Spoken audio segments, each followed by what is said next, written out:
Singkatnya, raja sudah tiba di ibu kota.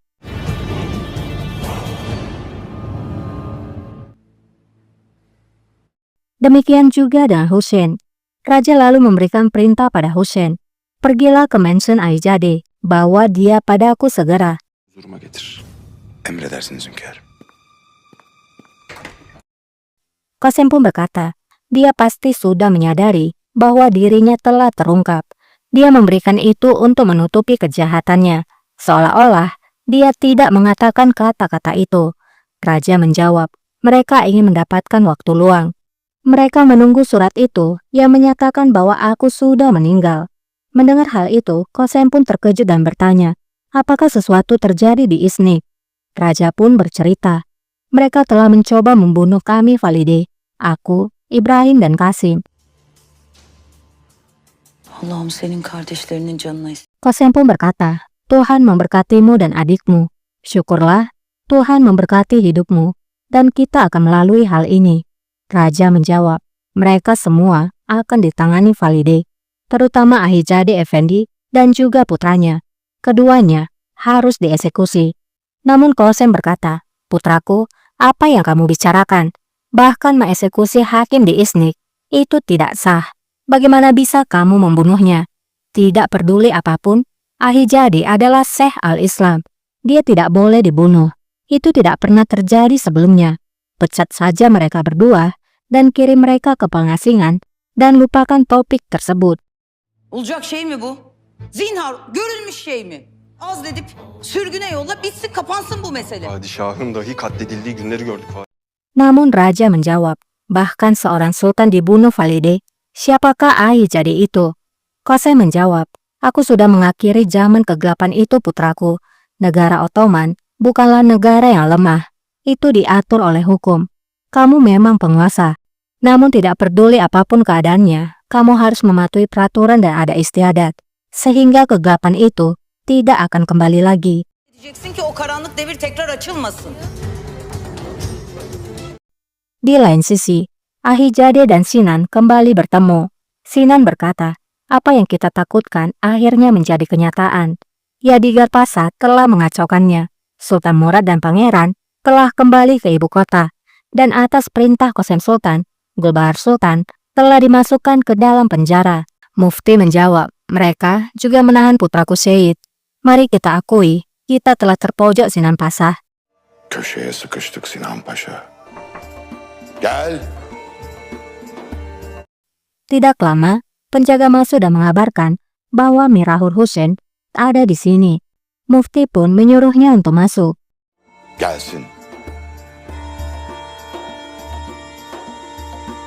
Sementara Sinan disembunyikan di ruangan lainnya. Hussein pun lalu masuk.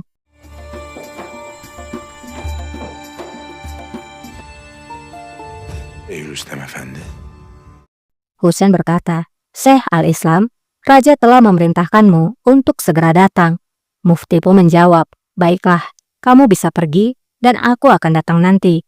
Namun Hussein menjawab, sekarang, kamu harus datang sekarang. Geleceksiniz.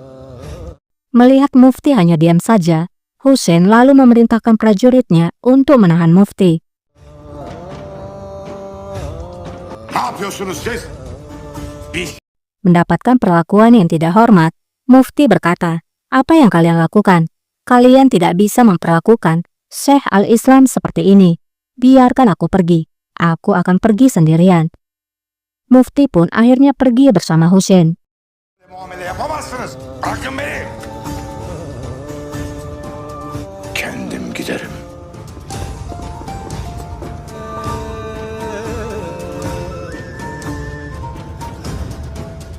Di istana, wanita yang bernama Sanaber ternyata dibawa ke istana.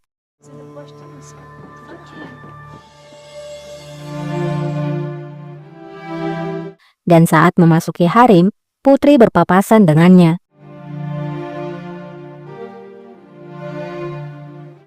Putri lalu bertanya pada Lalejar, siapa wanita ini? Lalejar menjawab, namanya adalah Sanaber. Dia berasal dari Rusia. Dia datang bersama raja. Dia adalah favorit dari raja. Dia telah diperintahkan untuk dibawa ke harem. Tentu saja hal itu membuat Putri terdiam.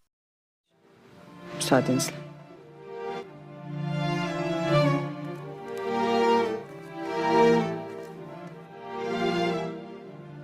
İyi misiniz? Ia menatap wanita itu. Madam pun lalu bertanya, "Sultana, apakah kamu baik-baik saja?" Putri pun menjawab, "Aku di sini mengkhawatirkannya. Bagaimana jika sesuatu terjadi padanya? Apa yang dia lakukan sekarang?" Tapi ternyata dia... Diye düşünürken meğer sultanım. Madam pun memotong ucapan Faria. "Sultana, kamu adalah satu-satunya istri dari Sultan Murad. Jangan pedulikan tentang hal ini. Dia hanyalah sementara. Itu akan berakhir." Namun Faria menjawab, "Murad tidak melihat siapapun. Dia bahkan tidak melihat. Bagaimana dia bisa membawa gadis ini?" Madam yang melihat sultananya nampak semakin bersedih, kemudian mengajak sultananya untuk pergi dari sana. Akhirnya, apa yang dirasakan oleh Aisyah, kini dirasakan oleh Faria juga. Eğer bu hatunu getirdiyse sultanım gidelim. Di lain sisi, Atike sedang bersama Ibrahim. Saldırının olduğu gece uykumdan uyandım ben. Atike berkata, "Pada malam penyerangan itu, aku bangun dari tidurku. Aku kira aku bisa merasakan apa yang kamu rasakan. Adikku Ibrahim tersayang, apakah kamu baik-baik saja sekarang?" Canım kardeşim benim. İyiyim Atike. Ibrahim pun menjawab, "Aku baik-baik saja, Atike. Itu bukanlah masalah besar, karena Aga datang membantu segera. Tidak lama Kosem masuk." Kosem meminta Atike untuk keluar.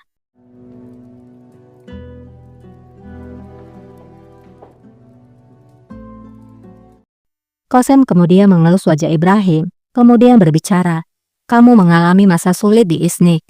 Terima kasih pada Tuhan, kamu kembali dengan selamat. Dokter akan merawatmu, dan kamu akan sembuh dari penyakit ini." Ibrahim pun menjawab, "Bagaimana dengan takut akan kematian? Bagaimana mereka akan menyembuhkannya, Valide? Apakah di sana ada obatnya?" Var mı bir şifası? Ben ne güne duruyorum? Kosem menjawab, "Mengapa aku berada di sini? Jangan takut, karena mereka harus membunuhku terlebih dahulu. Tidak seorang pun bisa melukaimu. Tentang kematian, kita semua akan mati ketika waktunya tiba. Semoga Tuhan memberikan kita semua kematian tanpa rasa sakit dan membawa kita ke surga. Mari berdoa untuk hal itu." Emre hak vuku bulunca hepimiz göçüp gidelim. Hayırlı ölümler nasip etsin. Bunun için dua edelim.